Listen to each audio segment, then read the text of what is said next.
Hello! In today's Archaeoscoop, my top 3 headlines are as follows.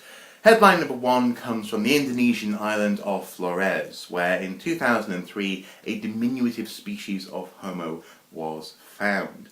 The species known as Homo floresiensis, also often referred to as being hobbits or hobbit-like creatures, are famous, quite rightly, for their small stature.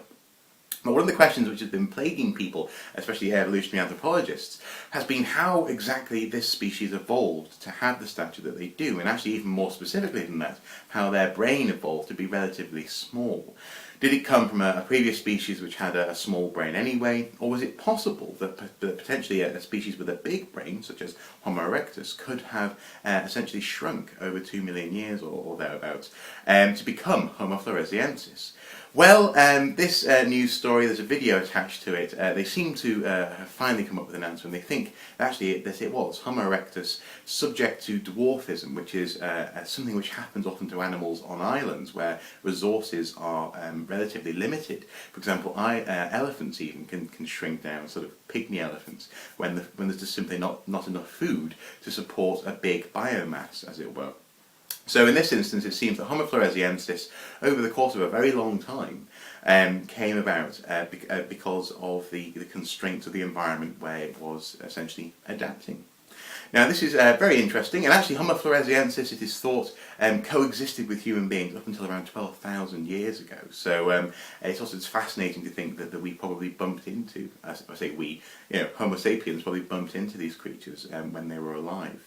So yes, do check out that headline, and indeed the video attached. I believe it's Chris Stringer just having a bit of a chat about these finds. So that's headline number 1. Headline number 2 comes from East Jiangsu province in China, hopefully I haven't pronounced that too badly, where they might have uncovered the remains of a tyrannical emperor who reigned about 1500 years ago. In Yangzhou city, a 20-metre square tomb has been found with an inscription which hints that it could be the tomb of Yang Guang, or Emperor Yang Sui, or Sui, who was the last monarch of the Sui dynasty around AD 581 to AD 618. So again, very interesting find, especially if you're interested in the archaeology of that part of the world, although there is a caveat here, and the researchers go on to say that the tomb is known to have been relocated many times, so this may well be one of the tombs that he was in, and possibly not the final tomb, but I guess we'll see in coming weeks and months. That's headline number 2.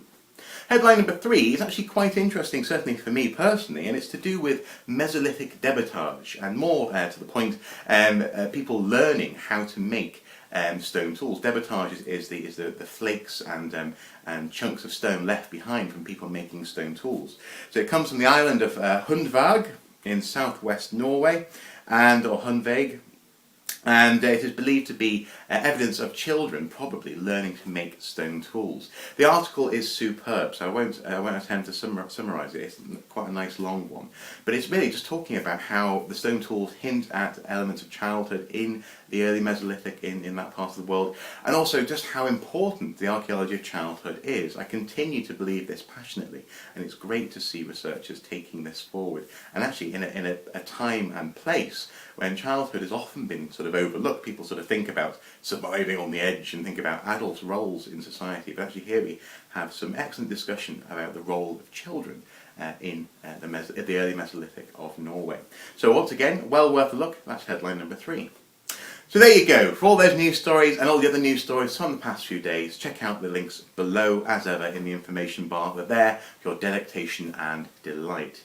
Now, I continue to be rather busy, roughly halfway through the month of April, and I'm roughly halfway through the project which I've been working on.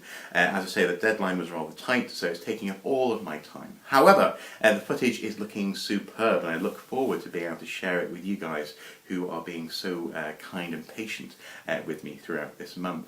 Unfortunately, I cannot share the footage just yet because it's essentially embargoed, as it were, until it's sort of, given the green light or the tick by the people for whom I am working in this instance. However, as I say, it's all going nice and smoothly, and I look forward really to completing the project and returning to making some meaty YouTube videos in May. I've already got an in focus in mind, actually, should be good.